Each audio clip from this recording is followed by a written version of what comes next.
I dropped 50. Long nights, had cold days. It was chilly. Pray to God for that parlay that make millies. Whoa. Then got me certified.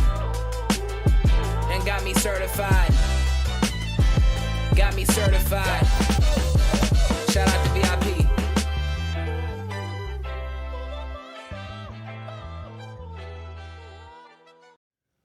Welcome to Certified by the City, episode Certified Hoop Legend.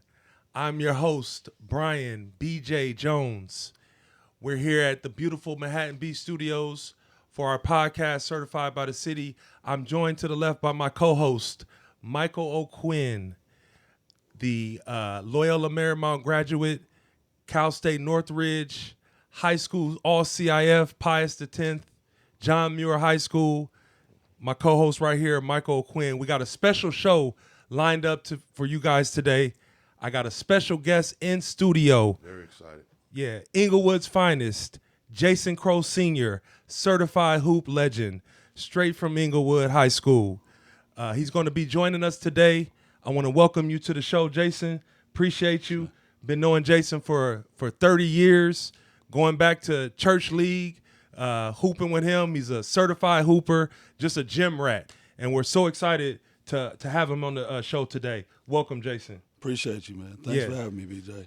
For sure. I want to ask you one question, man. You being a certified hoop legend, how does that feel? You're now officially certified by the city. You know, actually, it feels really great because as a hooper, you want to get respect by your peers. I think that's what matters. You don't, with everybody else, you know, the history books, whatever, your peers tell you that means a lot. So it means a lot to hear that from you, somebody who I respect, and also Mike, somebody who I have a lot of respect for as well. For sure. Appreciate that. Well, we want to get right into it, man. Where did your love for the game of basketball, where did that form? How did that start? My love for the game first started really watching James Gunby Gray. A lot of people remember him from Westchester, but I remember him. He played for the Vineyard Rebels out of Vineyard Park. I was a youngin' playing at Rancho Park. We practiced up at Vineyard. And I just remember him skipping around on the side, through his legs, every dribble, through his legs. And I hadn't seen nothing like that before, and it was like the most beautiful thing. And it inspired my creativity and my desire. I wanted to be, you know, everything that he was as a basketball player. And that's what inspired my drive to want to go work. Okay. James Gunby Gray. A lot of people know that name. That name is definitely legend. Yeah, that name definitely rings out in the city. So you started watching him, and then you go on to Inglewood High. What was that like when you started off at Inglewood? It was a battleground. I mean, luckily I had a coach, Coach Patrick Roy, who was there to help shape this competitive nature there. Our practices was a lot of one-on-one full court. We would get the chunking in there. He's still coaching, so I'm sorry, Pat. But yeah, he wasn't really like telling us to fight, but he wasn't stopping nothing either. Oh, yeah. Right. Get off him, that's enough. You won. You know what I mean? Building character. Yeah, we was in there, but it wasn't really about the fight. I'm not trying to glorify that. It was the competitive nature of being in the gym and the access he gave us to the gym with his time. Yeah. Because we was allowed to be in that gym at any hour. We was in there, like me and Paul spent nights in the gym, like where we didn't call our parents. We just was in there hooping, playing ones, fighting, girls coming to the gym, leaving. Y'all boring. All y'all want to do is hoop.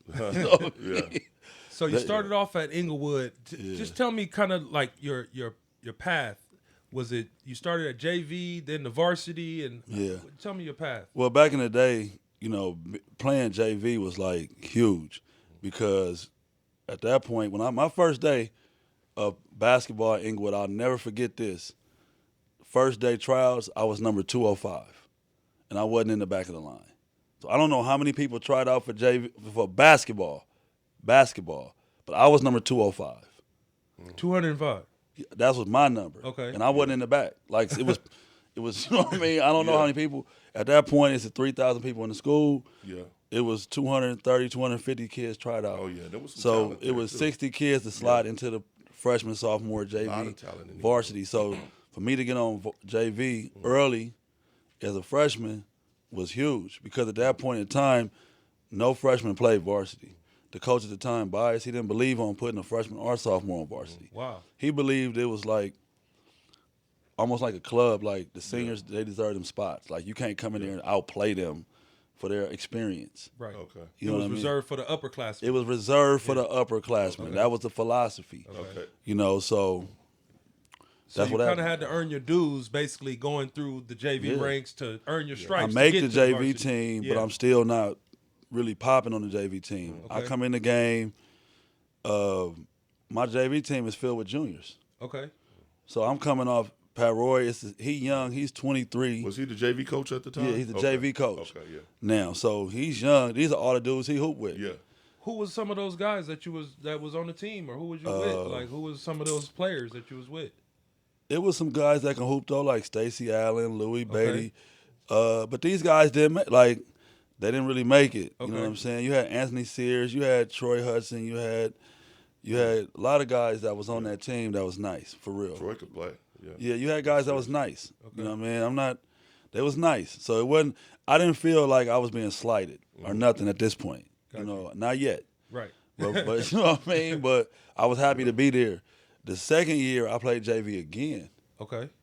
I played JV again. You know what I'm saying? And now, I still wasn't a full-time starter. Now Paul comes in. Yeah. You know what I'm saying? Paul Pierce comes in that year. That's when clicked up with him because he getting ready to get cut. So he telling me to pass him the ball. Okay. You know what I'm saying? So he came in. He telling you, hey, Tryouts? hit Is this me during the up. tryouts? Yeah, he's here doing a Okay. tryout. Okay. Okay. I got He you. was about to get cut. Like, so much so, like, the list was brutal back in the day. The list is on the PE locker Oh, outside. yeah. So the day that they put the list out, he's the first dude that gets to school. Me and him, we the first two dudes on school. Nobody Now, was else. Paul coming from Crenshaw then? Or Nah, he he's came- ninth grader. He come was from ninth- Crowe Sr. Okay, coming from He Crowe come Sr. from middle Okay. school. So Okay. he make the team, but he was there early and saw the list, and he started trolling everybody who didn't make the team, acting like he didn't see the list. That was a fun day. That's where we clicked up at on that day. The day before, because he was like, he had 5 threes or something, however many he hit in practice, and he made that last slot. You know what I mean? Because it was JV or 15-man for- roster, Okay. JV. Okay. Yeah. Paul, he barely made So JV. Paul Pierce made the last spot on JV. Yeah. Wow. Wow. That speaks to some talent that was at that school. Yeah. So take me to the following year. Now you play with him on the JV squad. Then take me to the next year.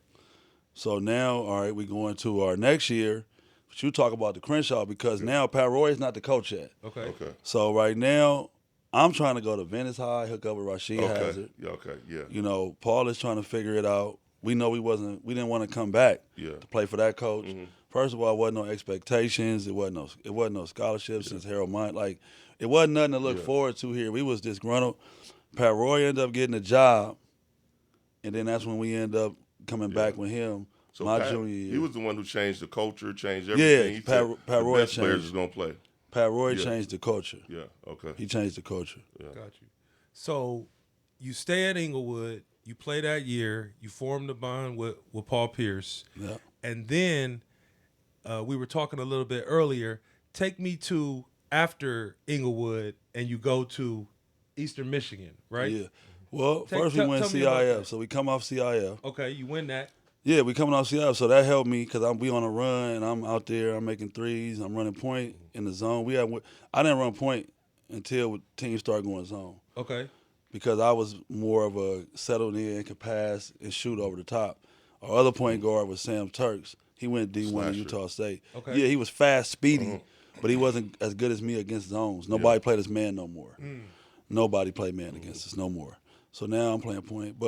So now I go to But you won CIF that year, though. won CIF Okay. 94, my 94, senior you year. won CIF. Who'd you beat? We beat Riverside North. We avenged them. They beat us Yeah. my junior year in the semis. Yeah. We came and beat them in the CIF In the finals. championship. Okay. Riverside North. And then we lose to J.R. Henderson in the state at East Bakersfield. up in Anaheim. Yeah. Yeah, we was up by 8. I go in, UCLA, right? J.R. We Henderson? lost to them at East Bakersfield too. I go in the locker room. I J.R. open their Henderson. locker room Yeah. door right at halftime. I was like, we going to Oakland. It was in Oakland and Sacramento now. Man, my teammates still be killing me about that. Now, listen, I'm gonna The tell you role something. players came out strong. Man. You know what I'm saying? I I got thought a we story. had them. We up 8. Like we ain't gonna. We couldn't score. We got stuck. We went out. We played them out in Bakersfield, so we beat Artesia for the championship. So we was the number 1 seed in our division. No, not number 1. Was number 2. We ended up going to Bakersfield to play them, and we pressed the whole game. And he was 6'9", like a Assing over the top. He was, and I was like, this dude is good. Yeah. He went to Because I UCLA. really didn't know about him like that. Yeah. I didn't either. But he was. Ain't no internet back then. Yeah, I know, no internet. There was no internet. But so when you I played against J.R. Henderson, I was like, this dude, we can't press him because he just was calm, ball handler. He was one of the first 6'9" big guys with a handle like that. He had broke some us game. down in the second half. He just Yeah. used his teammates. Okay. Yeah. So you just like that. So after that, you have success at the high school level, win the CIF, and then you go on to your college experience, which started at Eastern Michigan.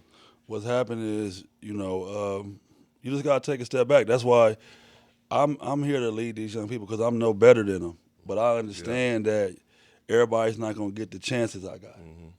Everybody's not gonna get the chances I got. Like I go out there, I'm a mess.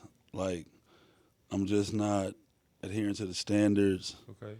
I'm not doing well in the classroom. I'm not doing well. I'm doing well on the practice. That basketball is easy, right? But I'm not doing that well as a freshman. I'm not like about to take us to no NCAA tournament. You know what I mean? Yeah. I'm But very your focus expendable. wasn't on what it needed No, to be I'm on. hanging out every weekend. I'm just so happy to be in college. I'm turning up. I'm happy. You know what I mean? And I'm getting in. I'm hanging around people. Oh, they Michigan going back was to live the coach. then. Detroit Yeah, was live I'm then, I'm too, out of yeah. the city. I'm going too far from campus, getting in and stuff. They get notified. It's just all bad. So, but it ended up being a blessing in disguise because now I'm at Wayne State taking classes. I got family in Detroit. I end up linking up with Rashad Phillips' father. He was actually running the St. Cecilia gym. This guy named Rashad Phillips, he ended up going to University of Detroit, breaking all their records. But his dad was basically running the gym at that point. And just having that energy and being able to hoop every day, it made me like want to be something in this game. Okay. Let me ask you a question real fast. Was there a difference between a Michigan basketball player and a LA basketball? Was that mentality something different that you learned from there? Did you get a toughness from there, or was it It wasn't the toughness. It was the environment that I had access to. Okay. Right? Like we didn't have a collaborative environment. Everybody worked on their own. Yeah. They had an area where they all met for Okay. who was who. Like all the top guys met right here. Yeah. Like we didn't have that, or if we did, I didn't have access to it. Okay. You know what I'm saying? Because it was reserved for like UCLA for the pros. And all Yeah, that. yeah. We didn't have nothing where we played in the state knowing all this stuff. I'm talking about going in here just ain't no cameras. Check ball. Yeah, let's go. Yeah. And you just trying to those games. I remember them. That those was like championship games. Like you would leave there, go back, get on the video game, and just talk about the hoop the whole day of what you hoop, Somebody get or knocked what you out. looking forward to. I can't. Man, he got me yesterday. Or man, I'm picking him up. Or that's whatever you talking about. That was a big part of the stuff. So I end up doing that, and then now all the guys that I'm going against, they successful. They going someplace. Now I'm coming back to LA, nothing. Right. Trying to figure it out. So let me ask you this, because I know Mike had mentioned kind of like, did you gain something from playing against those Michigan players? And I know the Fab Five was kind of popping at that time, so they kind of had a hub of basketball at that moment. hot. And a lot of people give the LA hooper kind of like, oh, that's California hoopers a little soft. You know, the back east players are stronger or play, a little more Which physical. is a myth. You know, That's 100% myth. yeah, that's a myth. Well- But I want to ask you, like, Well, what do you feel about it's that? not that? really. We got different style of way you play. I think sometimes we put a generalization on everybody, but really, it's where you play and how you play. We already know, like if you ever play pickup at Washington, it's very physical. Yeah. But you can go like But when I played at Monica. UCLA, for example, like, so my first experience going to UCLA and play, I played against Kenny Anderson. Yeah. Wow. And I'm out there Kenny thinking, Anderson. Yeah. I'm thinking I'm doing something because I'm making my shots. Yeah. But he's not playing no defense. It's called a pro style. Yeah. Okay. It's like we just stand and shave. Yeah. You know what I mean? He ain't trying to stop you, bro. He making $10 million. He about to go lay out on the beach. He just trying to stay in some decent shape for summer to get back to Ready training for camp. thing, yeah. 'Cause training camp was different then. They just were trying to stay decent. They wasn't really trying to all the time just go out here and play and get hurt and be going at you. Definitely. You know, it wasn't really what I gained. I really gained confidence. You know, you gotta do the thing to earn the confidence. Right. Yeah. You know what I mean? If you think you can sing, you got to sing in front of some people. You can't. It's false confidence until you do it. Yeah. Playing against this caliber of competition let me know that okay, like I need to. I want to be with the same thing they getting. I want to get it. Yeah. I wasn't naive to understand I didn't deserve it. Yeah. They did the things they did to be called or go to McDonald's All-American or be at Michigan or be wherever they was going. Mike Chappelle was at Duke. People like that. You know, Tractor Trailer, Winford Walton. It was those, Albert. All these guys was going somewhere. Yeah. And I'm playing with them. It was nobody else like me. Yeah. It was nobody else there in that gym that wasn't doing something. I was the only one. Yeah. So let me ask you this. You go from Eastern Michigan and then you go to what was the next stop after that? I ended up at Trade Tech. I Trade came Tech. home trying to figure out which one of these junior colleges I was going to go to. Okay. Trying LA City, you know, they had too many. They had 7, 8 D1 dudes. Okay. I thought about going to Orange County, just getting away. And I ended up going with Coach Richard Wells at LA Trade Tech to a program that hadn't been to the playoffs in a decade, hadn't won more than 5 games in 6 years. Like, it's horrible. But he was there, and he gave me the love and the nurturing and also the opportunity that I needed. But I was focused, you know, and that's I was focused. You knew you could find me in that weight room.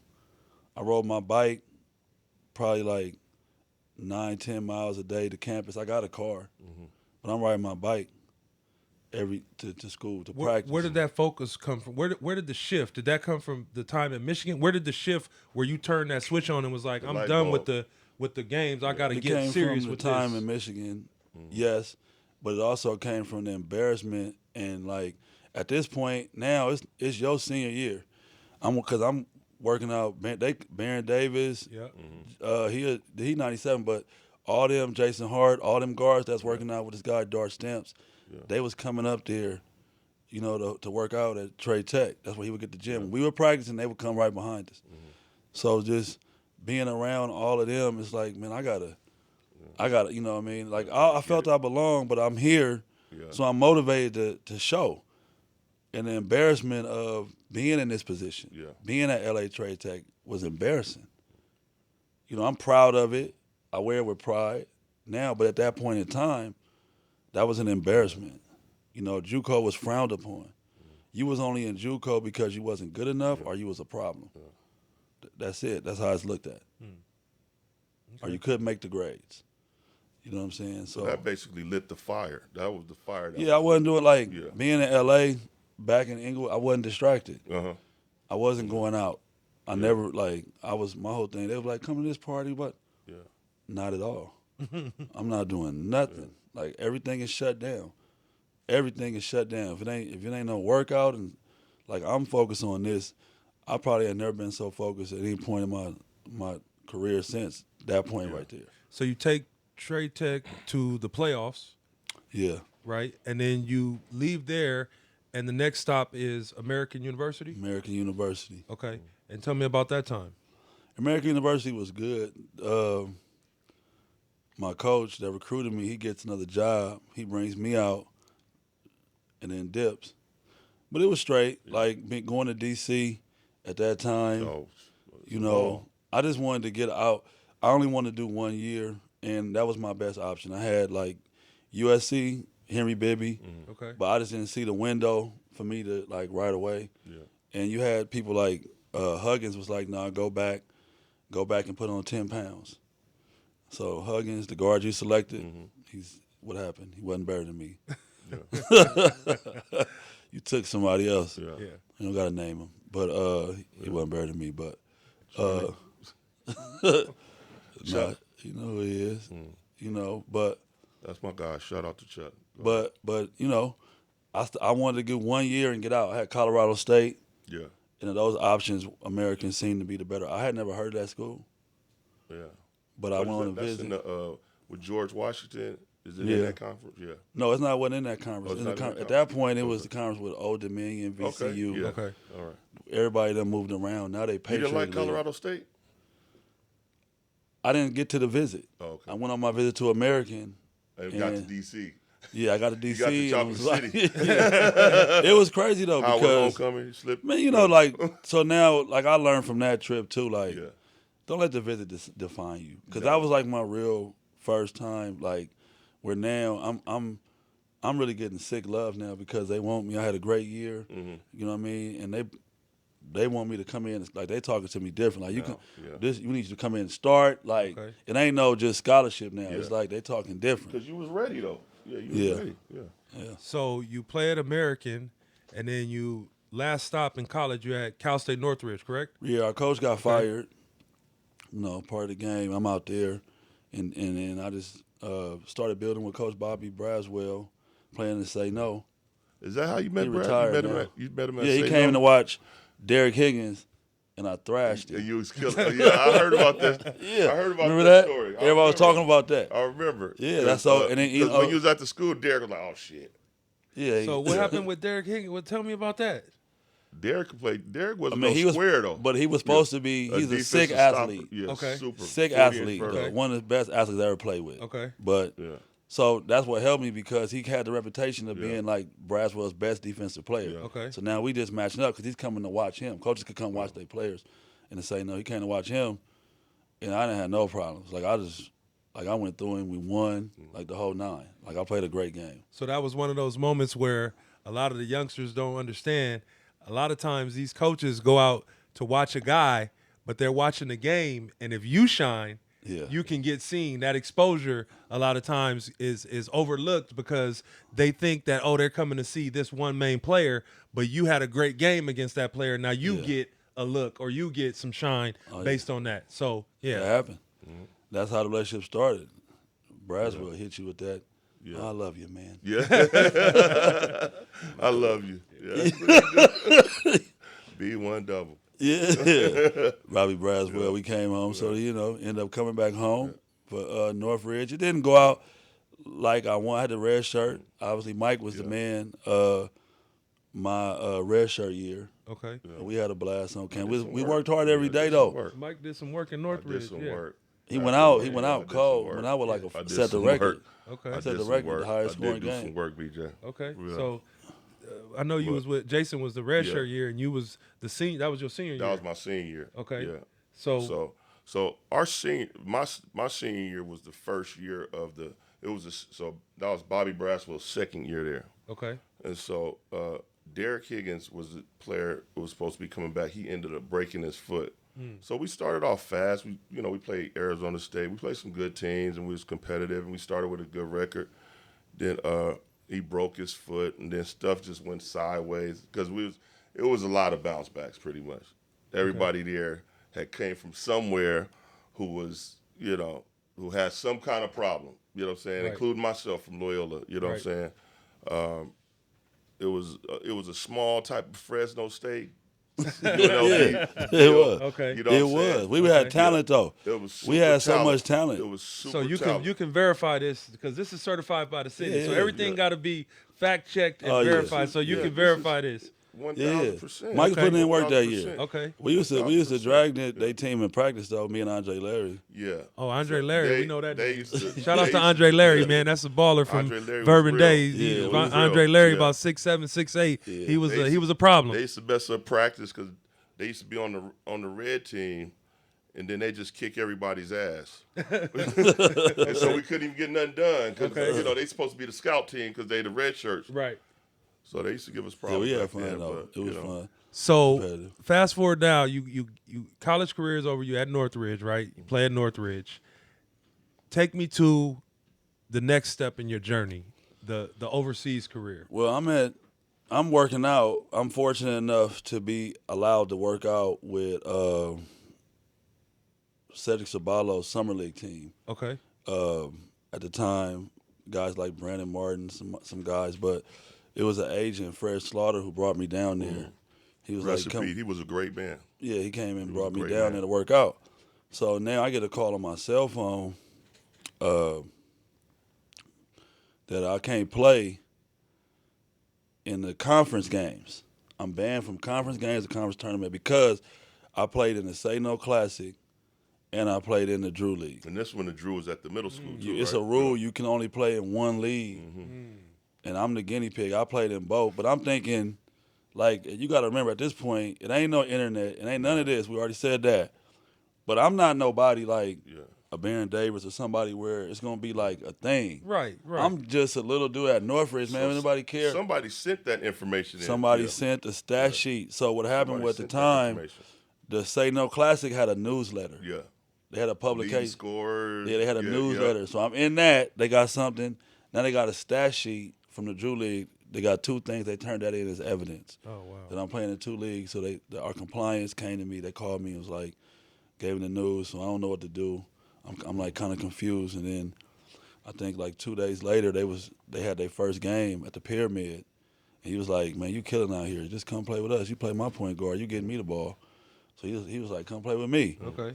And Was that an NCAA ruling or a conference call? Conference well, ruling? it is a rule, but the NCAA they didn't rule against it. Yeah. Whatever happened, their ruling was fine. I could have played up until conference. Okay. Yeah. But that don't. I mean, you've been on team like. You can't have a dude that's going to leave. It's one thing if you can play in conference and you're going to sit, you can get ready, you Right. building up. It's just like you're injured. Yeah. Because now we're going to use you in the conference when the games count towards making the tournament. Right. But now you can't play in conference. Yeah, it's like So I can't even play you now because now you messing stuff up. It's fake. It's fake. Yeah. You know what I mean? So it was like I was the eyeball now. Now I got to go, and I ended up going to the CBA, to lacrosse, because Slaughter hooked me up with Dennis Johnson. Mm-hmm. He represented him too. So he sent me to lacrosse, and that's how I got started. And then I ended up going overseas because Shea Cotton. Shea Cotton. Okay. Shea Cotton, yeah. Okay. And Tell us Vlade about Divac. So I got a lot of good fortune. Everybody not gonna have the fortune I got. Like But what was the shake on? How did that? what happened was, well, a lot of like so if I went from that, then I'm in the CBA. Then I end up linking up with Magic Johnson. He was doing the Magic Johnson All Stars at the time, and so that connected me kind of with Vlade Divac, and my name was there. So they was getting ready to have Shea play for Partizan Belgrade, which is the big team, but he had another smaller team in the top division in Yugoslavia that they needed a point guard. A guy got homesick and was leaving. So they wanted me to finish the second half of the season. And Shea called me and was like that. And Magic gave me the referral. He was like, oh, yeah, this guy works out with me. Yeah, give him an opportunity. But Shea's the guy, though. Shea was like, take my guy. Yeah, take my guy. So he gave me that referral. And I ended up going to, at the time, it's Serbia now. Yeah. Yugoslavia.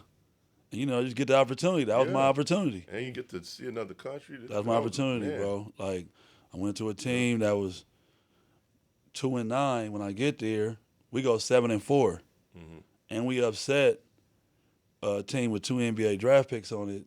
FNP. They had play for the Lakers, man. What's the dude from? Slava Which one? Medvedenko? Nah, that's my guy. I played for. Vujicic? No, older than that. Radmanovic. Vladimir Radmanovic. Yeah. Vladimir. Yeah. The Yeah. skis, one Then of I the- left. See, I left there, and that's what got my career going. Because I left there, I did good enough to go from there to Slava. What did you just say? Slava Medvedenko. Medvedenko. Slava Medvedenko's team Yeah. Okay. in Ukraine. Okay. I went to that team, and that was a team that played in the Euro Cup. Okay. So I went from That's there, what's up. Yeah. making 3,000, just getting it going. Yeah. You know what I mean? And it went up from there. Yeah, it went up from there. That was the break I needed. Yeah. So tell me about the experience you had overseas, because I played overseas. I played in Germany and Spain, and the hoop over there is different. Yeah. It's not like American NBA or NCAA. It's a different style. Tell me about your experience of style. Like, did you have to change your game? Did it make you a better player? Like, I know your basketball IQ is high, and that's Way kind of how better they play. player, Yeah. bro. Well, you know what happened to me? My first year was tough, like you saying. I got called. My first game I played in was when you go over there, they schedule a friendly. Friendly. So they scheduled a friendly in the middle of the season because they was getting ready. It was like was getting ready to start the second half. They was coming off the break with the national team and all that. So the first friendly, I had like 5 or 6 travels. Oh, the rule where you got to put the come on. That's every American. You got to put the ball down and I'll rip it through. I got 5 or 6 travels, so I had to learn to slap it down and go. Yeah. All that, the jab and all that, let that go. Cut it out. I got 5 or 6, so that's an adjustment. But my second year when I got to Ukraine, my president, my vice president, my head coach was Olympic gold medalist from '88. Okay. They beat USA. So, they swag. Well, and they Yugoslavia? No. Or Ukraine? Ukraine. Okay. Ukraine. They laced me. They took me under their wing like none other. They was hard on me. The coach taught me the triple-double game. He was like, he had me getting there. I didn't understand it. I never forget this one practice. He used to have me get there and do 100 pull-up threes for everybody, right? I would do 100 pull-up threes. I lost count. I just started going and I remember he came down, so I finished. One day I thought he wasn't down there, but I didn't do my numbers. He was like, you did 100? I was like, yeah, knocked it out. He was like, you did 7. He's like, you did 78. You made 78. He was counting. I never felt so. I felt like, Westbrook do this. Yeah. I was that. I was the dude under there. Yeah. So that was another shift to and that's the love they gave me though, to be on me like that. To be watching you, to be on me like that and demanding a lot of stuff. He was like, I couldn't understand it. He was like, if you don't get 8 rebounds, I'm taking out your check. Oh yeah, you're gonna get 8 rebounds. He never took no money out of my check. Yeah. I didn't always get it, but I was looking for it now. Yeah. Because his whole thing was you get the ball in your hands and attack. So they opened up my game. They turned me into the player that was ultra aggressive. Because I'm coming into the pro game as a point guard. I'm trying to get everybody off, find an open shot here and there. You know what I'm saying? But I'm cool with I had games in Yugoslavia that they were celebrating. I had a game I had 6, 6, 6, and 5. I had 6 points, 6 rebounds, 6 assists, 5 steals. They was like, this is amazing. You know what I mean? Wow. Yeah. These guys wasn't. That ain't. Knock it off. Yeah. Go get we the need bucket. 20, 10, 10. They was trying to turn you up. Yeah. And that's what changed my whole game to the point where I became ultra aggressive. They liked the defense, so they was encouraging me to reach. They was encouraging that when coaches don't reach. You know what I mean? They was and the coach told me this, and I tell the kids all the time when I be hearing coaches say stop reaching. Yeah. He was because the reason why I'm playing for experienced guys. My head coach 96. He led the Olympics in steals. Okay. So he was like, if you don't reach, you can't get it. You can't get it. How you supposed to get it? You know what I mean? And they can't call all of them. Yeah, he was like, Because I was like, I'm not trying to reach. And he's like, how you supposed to get it? If you don't reach, you can't get it. So I be hearing coaches say, don't reach, but you can't get it. But it's a method to the madness of how to reach. Yeah. He used to have me working on that. So that became an art form for me. I was going after steals. A lot of y'all point guards know it's only a couple point guards I didn't rip in competition. I know who they are. You know who they are. We're not gonna say. No, they know who the ones I didn't rip ever. Yeah. Is Marcus Williams. He know that. Mm-hmm. Nice. And Marcus Will. Williams. He know that. He kept it from. He was like, "You thirsty?" I didn't rip him. Okay. I done got everybody. I got Barron a lot. Yeah. All that. Brandon Jennings. All that. Jam you up. Give it to me. Yeah. Yeah. Major moments of the game too. Get you over here. Jam you. Yeah. Technique. You jam them up. Now I separate you from the ball. Yeah. But Barron was like a little bro too. No, a little bit. But Barron was No. So I'm a when- reach. I'm not gonna. Barron was a monster. I'm gonna get him on the reach, but he's still gonna come. when were those moments, those battles with like the Barron players was a monster that? when he was little. Yeah, but no, Barron. Come on, Barron certified by the city. We know anybody- BD's pedigree. I and, got yeah. him now, but that ain't gonna take away from me. Yeah, Barron. Hey, Yeah, no, but I ain't doing that. tell me about like when were those battles? Was that Say No Classic battles with Barron? Like in Barron Jennings? Mostly What no, was those was real run. Real Run. Okay, yeah, Real Run. Y'all had a Okay. battle at the Real Run. Yeah, He almost Real caught Run. you with that hook dunk. yeah. I didn't know where he was at. I didn't Got know. so far. Jesus. That's the only time people like, man, I was at the club. They was like, man, Barron almost dunked it. He wasn't even there. I'm like, he almost He dunked missed on it me. too. That's how Yeah. that boy. It was hard. Yeah. Yeah. Well, Yes. Barron dunked on a lot of people, but Oh, so the Real Run, the Say No Classic. I mean, you just been all around the world hooping. Major hooper. I mean, you've been the stories you got. I mean, you was in the Ukraine. You went to American University, Eastern Michigan, Trade Tech, You never lost Inglewood the love. High, You Game never been lost good. the Drew love, huh? League. I mean, it goes on and on and on and Never. on and on. Yeah. Like, so, I mean, where does that love come from for the game? Where does that passion for basketball, like, where does that come from? You know how I chased that love my whole life. You know, like, this is the thing that I try to pass on about the game is you got to nourish that love. You got to have that love. You know what I'm saying? And I know where it comes from, but I don't know really how to explain how great my love is, because I know my love is great because I was willing to do things that others wasn't around me. I made sacrifices that other guys wasn't going to make. You know, when it came to training and working out and giving your all in the summer and doing what you got to do. I didn't need no trainer to tell me nothing. I was running hills. I was there. If you remember in the 2000, if you was at the dunes or the stairs or this or wherever there was somewhere working out, I was working out 2-3 times a day. I was working out. At some point in the summer, I was working out 7-8 hours a day. Wow. Whether that be shooting, playing ones with this group, I used to go work with a lesser talented group to work on dunking in the game. Mm-hmm. You know what I mean? I wanted to work on post game, so I'm gonna work with a group that's not that good, or I'm gonna still go hoop at UCLA with all the pros, and I'm gonna go get shots up and weights and all that. I got conditioned to work out long. Yeah. So you turned that into a 13-year career overseas. 13 years Yeah. you played overseas. So we got the Ukraine. My Where wife else played did a you play? lot to that, man, because the game I lost my love. How? The politics, bro. Yeah. Like, so I got an opportunity to play for the Clippers, right? They called me, they're like, I'm working out with them, and I'm doing what I do. Now I got an opportunity to go to Spain. My wife is in Spain right now, but I got an opportunity to go to Spain and get what would have been my biggest payday to that point. Mm-hmm.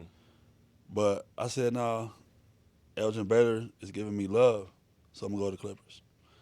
Good experience that first year, right? I'm out there. I didn't make the team. I was the last cut. All right. I played in the preseason, had some good games. So, all right, I'm cool with that. That was cool. I'm going to get back on my thing. I ended up going to New Zealand after that and Australia. But then, so the next year, they have a coaching change from Alvin Gentry. Mm-hmm. Elgin Baylor gave me a guarantee in my contract to come back. I'm working out with them again. It's the summertime. Yeah. I'm not trying to come back and get cut again, bro. Like, but Elgin Baylor tell me to come back, this and that. But even that first year, I knew it was a business. When they came in there and brought it, it's like, man, you were killing. Because Donald Sterling is the president. Mm-hmm. He didn't want to cut Keon Doolin. Yeah. He owed him $1 million. I wasn't going to make you win games, bro. I got it. But they wanted to keep me because they was off Doolin at the time. He hadn't found his niche. Mm-hmm. He ended up being a combo guard, having a great career, but he hadn't found his niche as a point guard. I was probably a better point guard than him at that point in time, right? So that's the first year. Next year, they come and give me a guarantee and invite me back. It's Elgin Baylor. He's the general manager.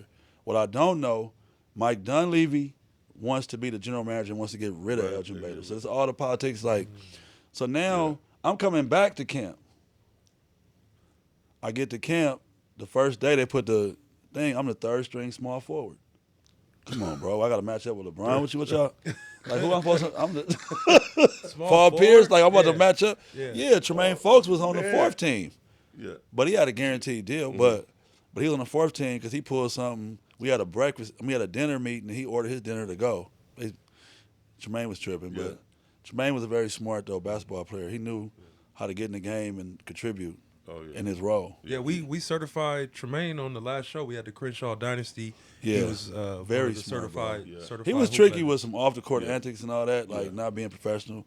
But but in the game and the way he approached practice, he was all professional. And what he knew was when I come in the game, This is what I do. but when I'm coming off the bench, they're gonna be close to the bonus. I'm getting in the end of the first. You know what I mean? So he get a rebound, he gonna fight for a rebound and get up under. You try to get that foul, get 2 free throws immediately. I got rebound, 2 points, stats. It's a business. You know what I mean? Like, he was locked into that, how to get points. If you look at his minutes and his points per minute, he come in, he getting free throws and layups. Then he'll try a jumper later. Yeah. But he going to get the rebound within 30 seconds, a minute of him coming in the game. He going to search that out, him being a great rebounder from a kid, he going to search that rebound, then he going to looking for that contact and fall down and get 2 free throws. He was a foul merchant before because he knew he had to get points and some stats to justify staying in this league. So he was smart. But just now I'm a 3rd string small forward. I say I quit hooping, bro. I quit hooping. I was like, you know what?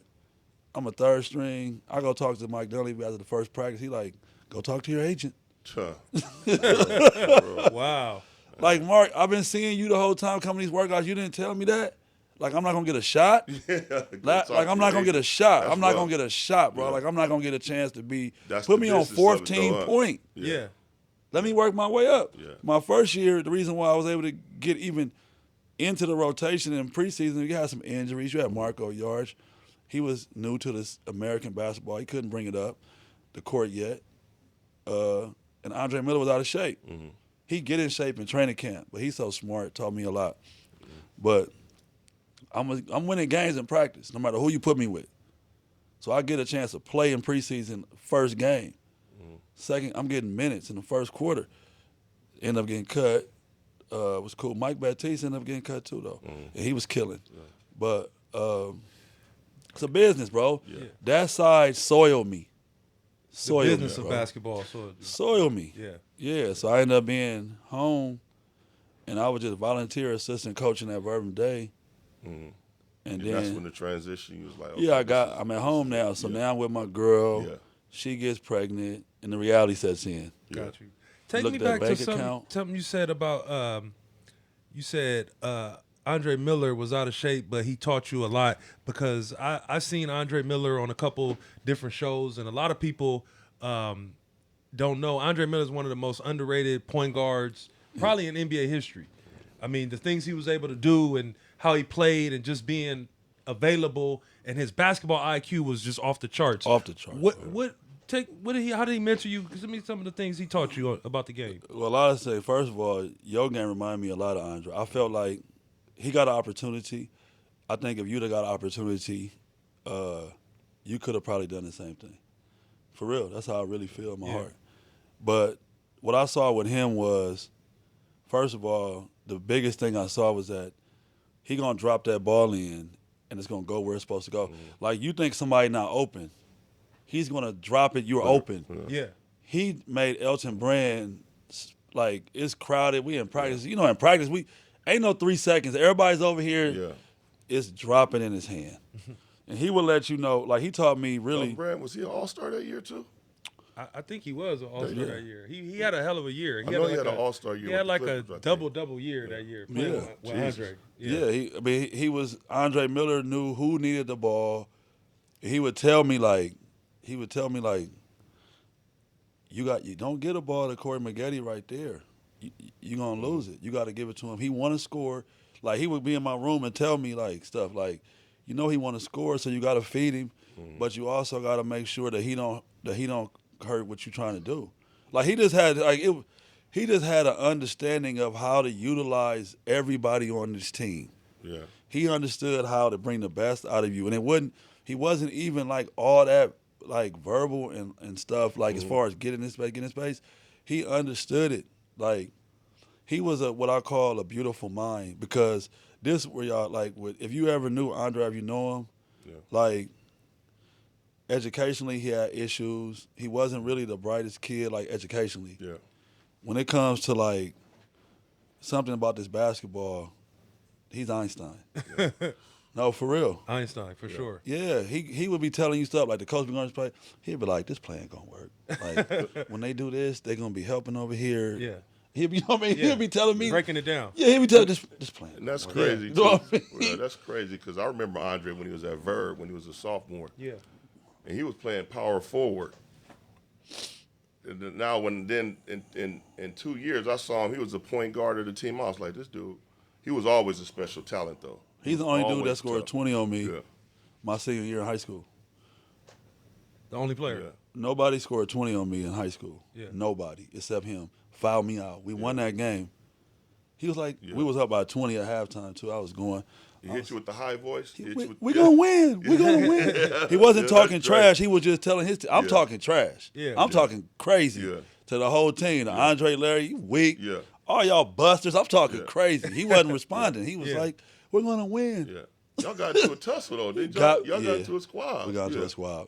Off all that, the build up of the game. And Dre broke it up. Yeah.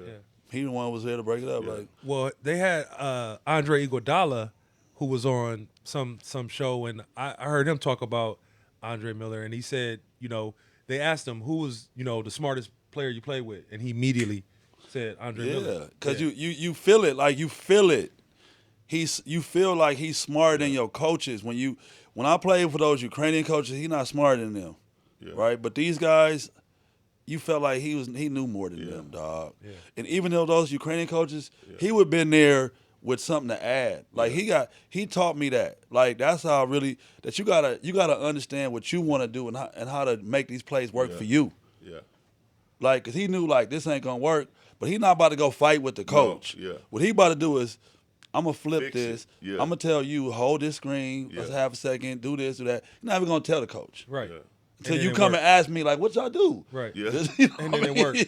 Yeah. And then it worked. Yeah. Yeah, it's always Yeah. like that's what he did. Like, if he was his good. game is not about him doing anything from a skill perspective. That's why I say remind me of you, because I remember your game.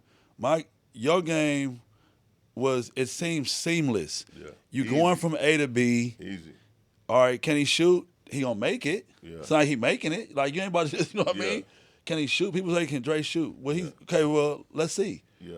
Well, he Check- scored 52 points and, Yeah. sco- Can he- and, in the and hit game. one 3-pointer. So he's, he definitely He scored didn't over take 16,000 those shots. points Yeah. in the NBA. Yeah. He wasn't taking, like, if you dared him to shoot a three, Yeah. he wasn't playing into that. He Yeah. was gonna take up the space Yeah. and get the best shot for Yeah. his team. Yeah. True when- point guard. True True point point guard. guard. 100%. Yeah, he wasn't playing those games with you. Yeah. Like, At oh, you all. want me to shoot tonight? Yeah. Nah, I'm gonna shoot it when I want to shoot it. Right. So now the business of basketball aside, like you said, that kind of soured your love for the game. But I know you got it back because you started going into, after your pro career, you're working people out, you're doing that. You get into more of the coaching, right? Like, as But far I as went back and played. I went back and played another 8 years after the Clippers. Okay. Like, I quit. I didn't go nowhere right there. I'm like, I'm done. And I ended up jumping on the Long Beach Jam with Dennis Rodman, Joaquin Hawkins, the ABA. Okay. At the end, and I ended up going to Hungary on their Euro Cup team okay. and jumping back into it and going 8 more years after that Clippers experience. Got you. Because I had quit, but then I was still young. I was like 26, 27. I'm like, man, I'm done. I didn't want to go overseas no more. Okay. I was frustrated because I believed in my head, I'm playing the real run. So whether it's true or false, I believe I belonged in the NBA. That was my mindset. And now I'm starting to have negative experiences overseas because now I'm not getting all my money. I'm having situations. Politics of overseas. You know what I mean? So I'm like, I'm done. I'm trying to be here in LA, figure it out here. I'm thinking I'm going to be getting into real estate, this and that. Only thing that happened is my bank account dwindled.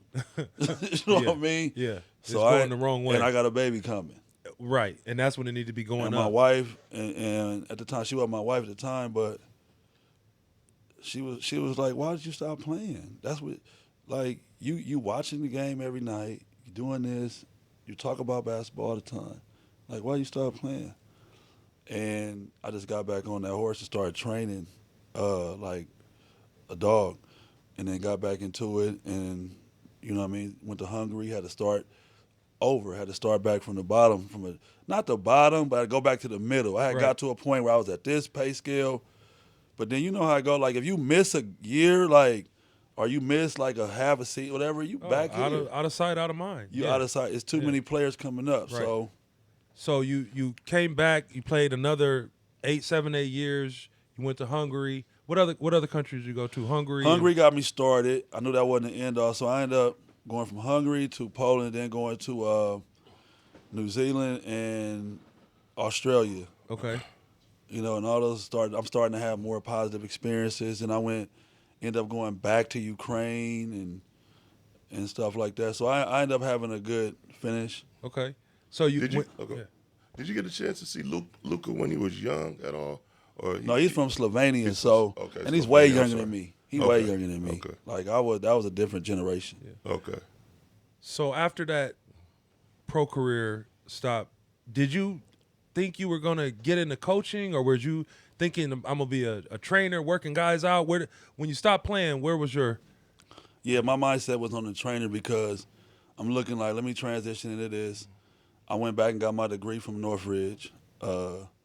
So I took a year, did that. Okay. And so now I'm training on the side because that's really all I got time to do that year. Did you play in the Drew League at that time? Like, was the Drew League during that time when you were playing overseas? Were you coming back every year playing in the Drew League? I was playing more in the real run at the time because I played in the Drew younger, but now I'm playing in the real run because at that point DeAnthony was having it like you had to be a pro. Yeah, it was pros only. Yeah. And the Drew wasn't the Drew like we see today. It was cool, but it was more of a weekend warrior type of thing. Like I looked at them like, dog, you're not about to have no 9 to 5. I'm not playing against nobody with a 9 to 5 right now. Like I'm not doing that. Y'all not even good enough. Like, you know what I mean? Like I'm over here with guys that want to take your job. Like this is their job. I want to play against them guys. Right. Okay. And I'm not playing that much because we don't want to. You know, the money when you playing overseas, your contract, you got to show up and get it. Ain't no I got hurt at the real run or playing the Drew. Y'all pay me, then I'll be right there. No. That ain't how it works. You got to get healthy and get over there. So I wasn't trying to play both. Right. You know what I mean? So I didn't really play a lot of Drew, but I wanted to be a trainer. I thought. Okay, you thought. And then what? Take me through that path after you thought you wanted to be a trainer. Then where did it go from there? Getting closer to the game and seeing where the game is going and seeing who was in charge of the game. I wanted to have a platform where guys can a pathway. Okay. I wanted to have a path for guys to go through without all the politics. I wanted to get guys that wanted to work hard and make it to be able to have a real path because the game had come down to money, opportunity, and who people wanted to put in certain spots. So I saw a situation where a coach was explaining to a kid that he couldn't play him, that he wasn't good enough, that he needed to wait his turn, when actually he was way better than the other kid, but the other kid dad was paying for the team. So I'm seeing that. Yeah, so I'm like, just tell the kid that. Why you telling him he wasn't good enough? Right. So now I'm like, nah, I got to coach. I got to do it. That inspired me to want to go do the program. That moment right there inspired you to That want to go. moment wanted me to go do the truth. Wanted to do the program. I hit Paulo. I said, I need your back. I'm going at Nico. I want him to help me, but I need you to back me up on this because he's still playing at the time. Yeah. Okay. So I need him to back me up, and I'm going in here. And I was able to – Nico believed in me. Like we see this blueprint now with Team Why Not, with Russell Westbrook, with Paul George, LeBron, and other players where they're starting teams. They don't currently have a program. I was the first one that they gave that opportunity to, where I don't have a program. I don't have no kids. I don't have, like, I haven't done this. And everybody was, like, trying to hate on that. Yeah, like, they trusted you. They trusted you. Nico Harrison, much love. Nico Harrison. Trusted you. He traded Luka. You know what I mean? But he gave me a chance. Yeah, we're not going to get into that. Yeah. We could take that, though. I'll take that. He gave me a chance. So, yeah. you know, I'm very blessed and fortunate for that opportunity because he gave me a chance to present the game in the way I wanted to do it and really I was really wanting to study the craft of coaching. And when you did the truth and you got to Peace Jam, what did you learn from that whole experience? Like the first time you got to see how the Nike thing was, just how how intense it was, or how favorite. I like just explain that to me when you the Nike. Well, when you took the truth, for the first time. Yeah. I was hearing about the EYBL, right? But obviously, and this is like, I think it was in year 4 or 5 or something. I'm hearing about it. This is where the game is going. I saw it, some stuff with Austin Rivers one time. He was playing out here. But to go see that, I saw that live my first year with the Truth. It let me know that if you could play well here, you're probably going to be in the NBA. When you look at the players that's played in there and played well, they all in the NBA. All of them. It ain't too many. Now, they may not last, stick, this, that, and the other, but they're going to get some opportunity in the NBA. I saw the level of talent and competitive nature that what Nike had done. They had said, let's get all these guys competitive and get the top guys together and put it here someplace where all the Nike schools have first access, all the coaches have the best access. And you've had other programs duplicate that, other shoe companies, but they haven't come close. Not at all. It's going to be a good player on other circuits, but it's not going to be this gauntlet like this. And the way they play is NBA rules. Yeah. It's the NBA rules. 24-second shot clock. The game is fast, fast-paced, and they really encourage coaching education. And I think that was a great thing, too. Like, you got access and resources to coaching. I probably went to 20, 30 coaching clinics from NBA guys and was learning. I'm trying to learn, and they gave you that access to that at that time that you wasn't going to get just like, I want to learn this. Yeah. You know what I mean? So you was able to, you ain't going to agree with every coach, right? You're going to develop your own philosophy, your own way of doing things, but you're going to pick something from all these guys that's been successful. Yeah, and now after that experience this is when the coaching began. So you started at Verb after this, when you started there, what was your main idea for that? Honestly, I went to Verb just for the gym.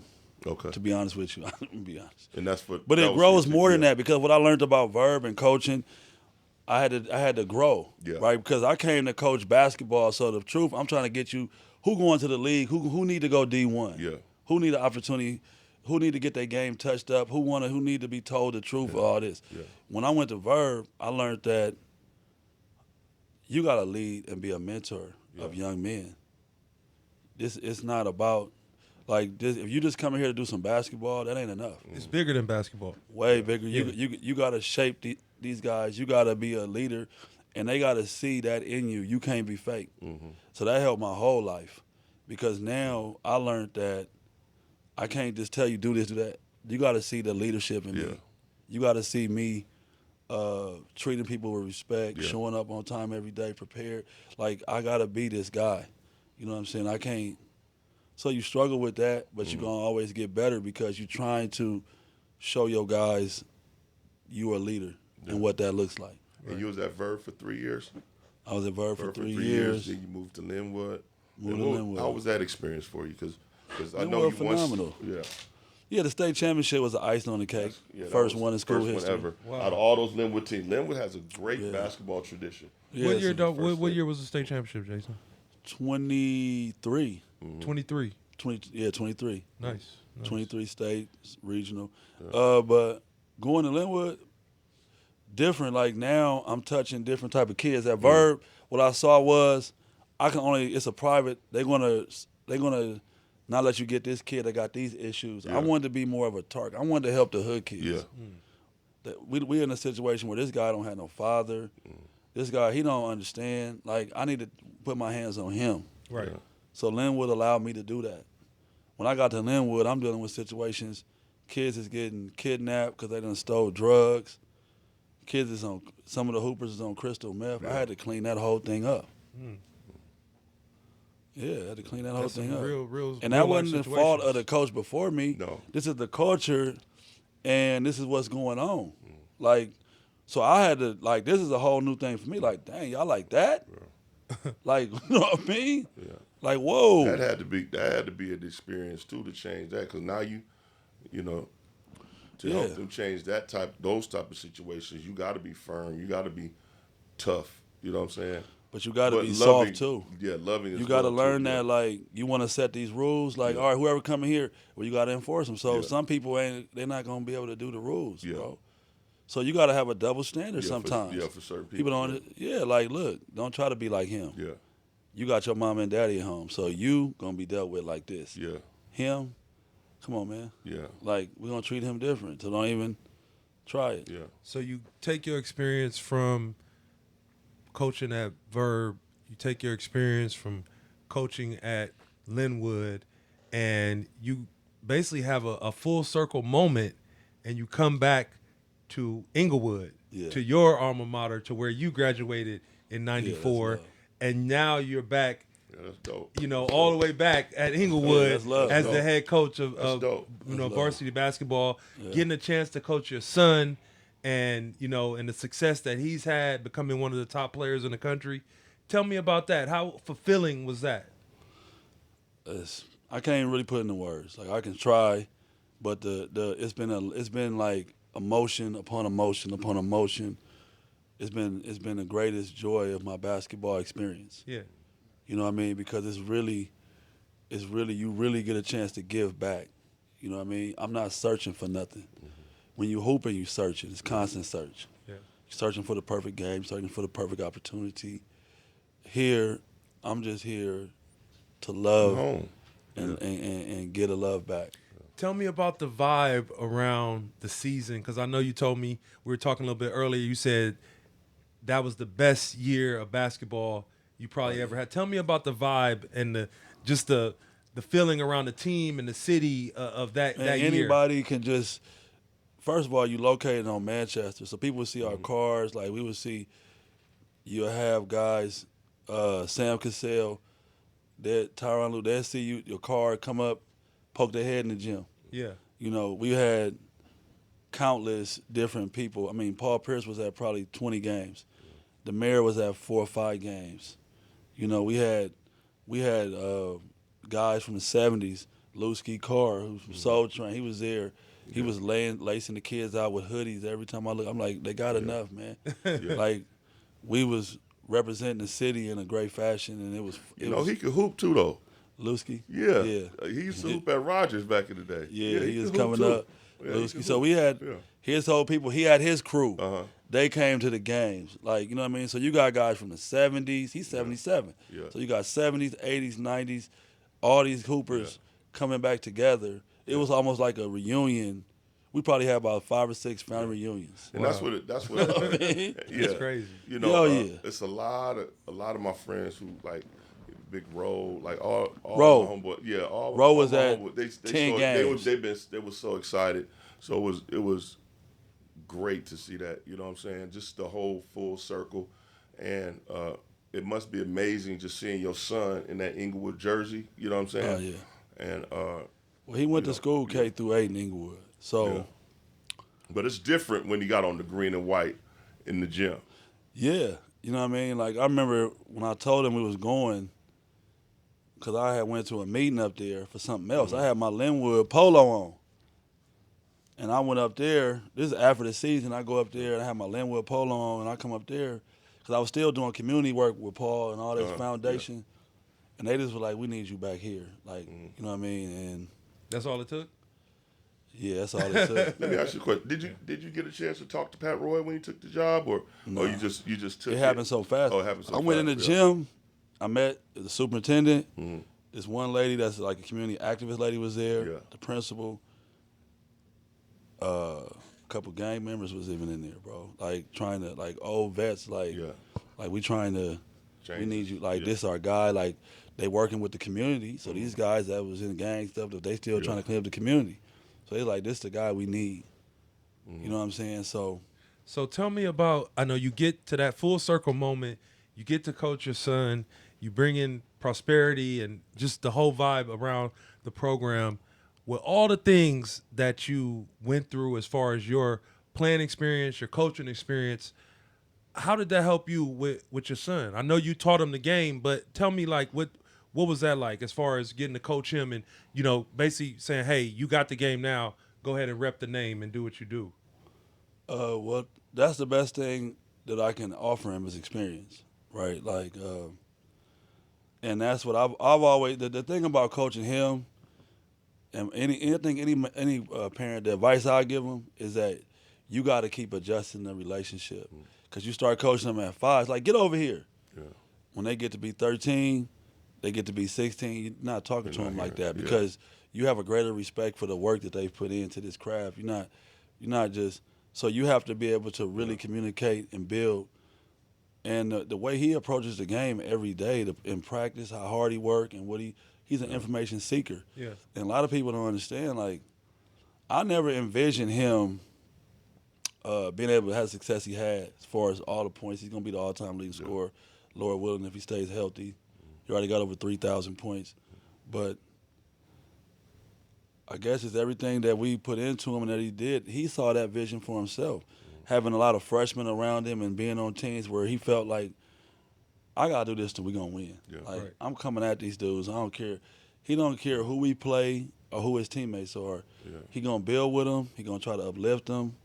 And I think that's the best thing that's happened is that I've been able to watch this and see him grow, you know, over the years. And I'm lucky to have my wife to be able to do the parenting stuff more than. And you know what too? What I respect about him is I don't feel like he want to seek people to play with. You know what I'm saying? Yeah. Like with his teams that he plays with. You know what I'm saying? And I think this is from you too, because you're the type to be like, all right, give me him, let's go. Yeah. You know what I'm saying? That's what a lot of these players nowadays, they trying to go play with somebody. They're always searching, okay, I'm going to go play with him. I'm going to go play here because I got to play with him. I feel like he's always, whoever he got, we rolling. You know what I'm saying? And that's a testament that I know for a fact from you, just because I know you, is that toughness, that, you know, I'm going to do this. You know what I'm saying? I'm not jumping on nobody's stuff. You know what I'm saying? I'm going to do it my own way. The great story that we got too, that nobody probably got this story no more. Our whole team live in Inglewood. The whole team. The whole team. Yeah. Ain't no transplants. Last year we had a kid that his family moved, but they lived in Inglewood. Yeah. They moved from Texas to Inglewood because they wanted to play with him. Yeah. I saw we met them on the EYBL. They wanted the opportunity to come out here. We started talking, and they moved out here. But so they lived there too. Okay. But every kid live in Inglewood. It ain't no like this dude live over there. He nice. Right, transferring over He here. nice. Yeah, He bring him nice. over here. Yeah. No, everybody live in Inglewood. That's Everybody's local kids. You know.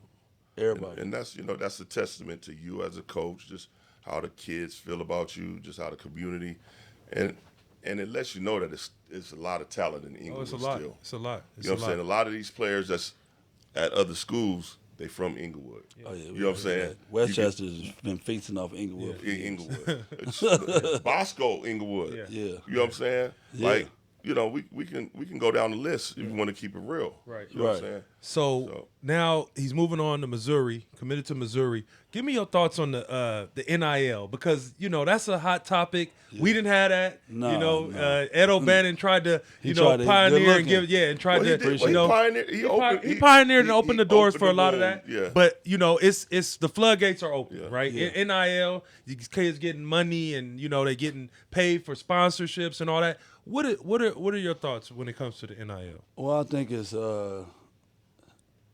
benefit. I think it's helpful. I think the kids deserve it. Because the reason why I say deserve it is because the money's out there, and the problem with our basketball is that too many people are making money off the kids, even at young ages. Right. Yeah. They're making money off kids, so why not share back with the kids and the families? Right. You know, why not?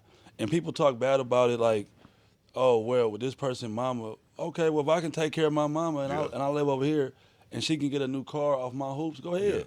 Because I'm young. I'm not looking like this money when I get to be 25. Oh, my mama took $60,000 when I was 17 from me. Like, knock it off, bro. Yeah. Yeah.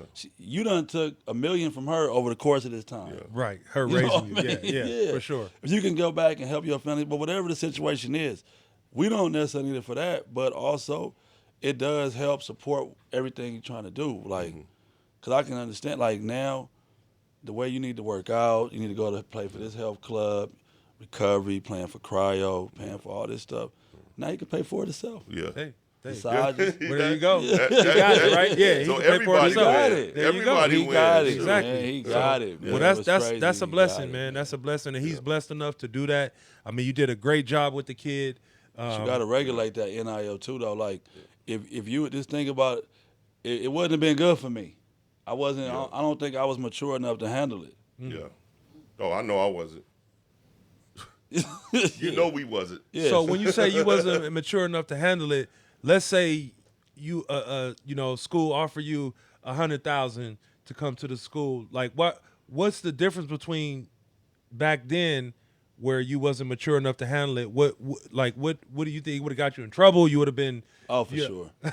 I'd have been ultra distracted because my drive was trying to be successful, and I love the game. But when you get to be a pro, you want to be successful. You want to take care of your family. Mm-hmm. You want to do all these type of good things. So that if you giving me this before I even do anything, now the thing about my son, he got me, who has experience to tell him, You still got to Dog. keep working. you ain't got nothing. Like you ain't did nothing. Like this ain't the goal. This ain't nothing. So he understands that, and I'm able to help him with that. With my parents, they didn't go on no recruiting visits. Mm-hmm. They wasn't talking to coaches. None of that. They never talked to a coach. They talked to a coach, you in trouble. No. You know what I'm saying? Yeah. They wasn't. Yeah, you done something wrong. Yeah, they wasn't. My parents didn't, and they was involved. They wasn't like it just was a different day. That wasn't their experience. Yeah. You know what I'm saying? They happy for you. Good job, son. Yeah. You know what I mean? But now, no. My son, we can kind of walk these kids through and we can set them up and make sure they doing the right things with their money. Teach them about financial literacy. Yeah. Teach them how much you can spend. I tell them like, dog, you can blow 4% of everything you make. That's my message to them. If you want to take 4% and throw it on the freeway, you can do it. Yeah. You can do that. You want to buy Balenciagas, but this is After about that 4%, yeah. You got to manage Put it that away. because the rest of it, taxes is half, Mm-hmm. bills, savings, this. You got to try to invest. You got to do all this. You got 4%. You can absolutely. This is what we need to be teaching. Yeah. We need him to start a class on that. We're going to have a clinic on teaching the kids about the 4%. Don't go over that 4%. Well, you got to be realistic. You can't tell them like they can't do nothing. Yeah. How they getting this type of money and you tell them they can't do nothing? Right. doing? That's Now, who doing something with it? What's going on? Right. What we doing? What do we What we got to doing? do? Yeah, what we He's a doing? kid. So they got brands. Are they brand? Do you think the NIL what they're branding the kids? I mean, as far as I know, they get paid and all that. But do you think that distracts a lot of the kids from trying to build their own brand as opposed to just staying on the grind and working on the game?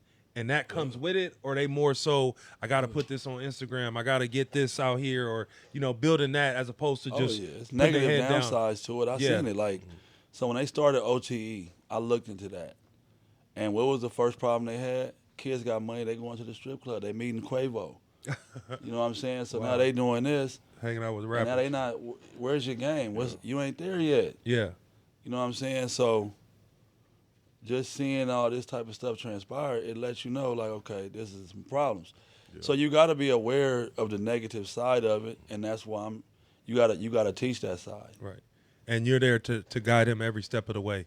Well, but I want to basically kind of wrap this up. But before we do that, we want to definitely give you your flowers.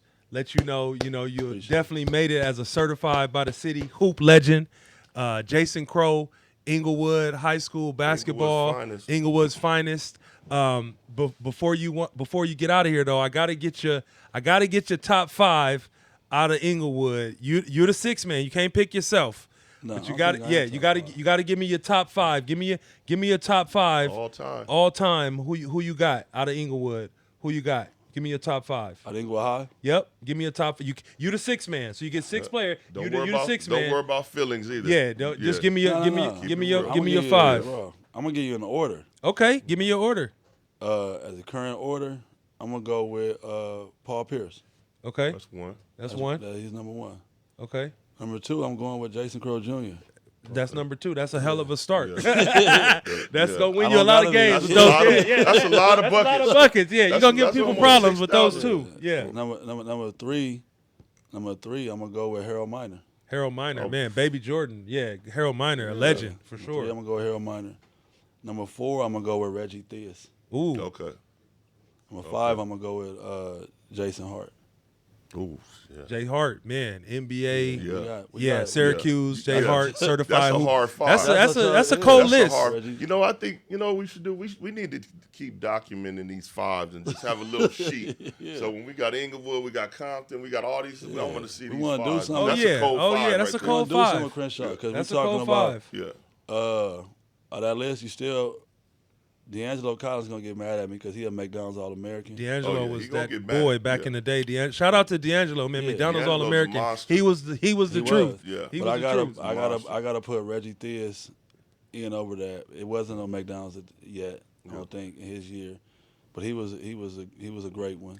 So if you had, we let the people who are certified by the city give a nomination, and you just give me like who would you nominate to be that certified hoop legend? Like, I mean, I know you picked Paul as number one. With what would you would As he be? unsung? I mean, give me your name that's known, and then give me one unsung. To be certified by the city? Yeah, give me your one that everybody would know, and then that one that you'd be like, man, this dude was cold, but he didn't maybe get the recognition, or you know. Okay, I got you on that. Well, obviously, I'm gonna go with Paul Pierce. I mean, that's That's yeah, mine. That's a yeah, lot, that, though. that's Yeah, that that's goes a without lot. saying. 'Cause Hall of Famer. I think he held the city down. I think coming to beat the Lakers. Yeah. Oh, and That when he hurt, won too. the Finals Yeah, MVP. beat Yeah, the Lakers. yeah, That's how you come on. get certified by the Yeah, city. for sure, And for the sure. worst thing, and you from Inglewood. Yeah, you Wearing from the here, Celtics and you got NBA Finals Finals wins MVP. Man. Yeah. and an MVP in that series. Okay, yeah. But I'm gonna give you a guy that you gonna you probably remember, Marlon Palmer Marlon Palmer. From Verb. from Verb. Yeah. Used to call him Robo Guard. Oh yeah. Robo guard. Yeah, because he was Marlon was built nice. early. He Yeah. was strong, like he had that physique. Yeah. What year was he? nice. He was after you. He was right after you. Okay. I think he like come in right after you in this, like, Yeah. because he's a whole under me. Okay. But he might have been like 99. Okay. Marlon Something. I Palmer. think he's probably 99. Yeah.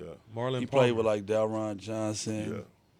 Yeah. They came right after Andre Larry. Andre Okay. Larry Yeah. is, what is he? He's 96? 95, I think. Nah. He's like 96, 97, I Yeah. think. So he came right Dre's after. 94 though, right? Who? What's your Dre? Yeah, Miller's Dre 94. 94. No, Dre Miller no, Andre 94. Larry might be 95. No. So okay, we got Yeah, Marlon might be Palmer. 95. Marlon Palmer Yeah. as your unsung, of course, the great Paul Pierce, Hall of Marlon Fame, Palmer. Hall of Fame baller. Palmer was cold. He got like 3 states. Who is your rival? Before you go, I just want to ask, who was your rivalry? Was it you said earlier? It was, I know Morningside, Inglewood, No, it was Morningside, but Dominguez. It was Inglewood, Dominguez. We had battles, Okay. and we always had to play them. We played them for a lot of big times, a lot of trash talking, but it's all respect Ooh, though. a lot of Yeah. talent. It's a lot of talent. A lot on of that talent to court. come out Dominguez. A lot of So talent on that court. I want to thank my co-host Michael Quinn here. I want to thank my very special guest, Jay Crowe Sr., certified hoop legend, Appreciate it. Inglewood's Go. finest. Got to give me a My shirt. brother. Yeah. Yeah, me the we'll shirt, though. definitely The get that shirts are shirt. large, too. We're gonna We get you wanna- a large. I got to get them Yeah. shirts on. Yeah. Where you get them shirts off? Amazon. Well, or no, something? we're gonna have we got the merch. Just make sure you subscribe to our channel. The merch is on the link in the comment section. Subscribe. There you go. Make sure you subscribe. Subscribe. Certified by the city. City Legends. Represent. Shout out to MBS Studios, Mark and Linda, our production Y'all did the team. best. Shout out to VIP. And we out. We'll see y'all on the next one. I'm certified by the city. It's me against me, but for you, I'll drop 50. Long nights, had cold days. It was chilly. Pray to God for that parlay to make millies. Whoa.